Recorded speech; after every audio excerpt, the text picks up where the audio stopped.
കാണാൻ പാടില്ലാത്ത എന്തോ റൂമിനകത്ത് കണ്ടുകൊണ്ടിരിക്കുമ്പോ പെട്ടെന്ന് വാപ്പ വന്നു, ഉമ്മ വന്നു, ആരെങ്കിലും ഒരാൾ വന്നു, പെട്ടെന്ന് മാറ്റും. പെട്ടെന്ന് കണ്ടുകൊണ്ടിരിക്കുന്നത് മാറ്റും.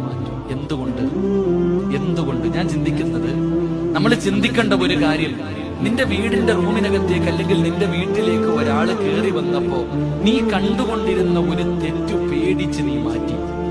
എടാ ചങ്ങാതി, ആ വന്ന മനുഷ്യന് നിനക്ക് ഭയമുണ്ട്. ആ മനുഷ്യന് കൊടുത്ത വില പോലും അള്ളാഹിക്ക് നീ കൊടുത്തില്ലല്ലോ. ഞാൻ റൂമിനകത്തിരുന്ന് കാണുമ്പോ അല്ല കാണുന്നുണ്ടല്ലോ, നിനക്ക് അവനെ പേടിയുണ്ട്, അള്ളാനെ പേടിയില്ല.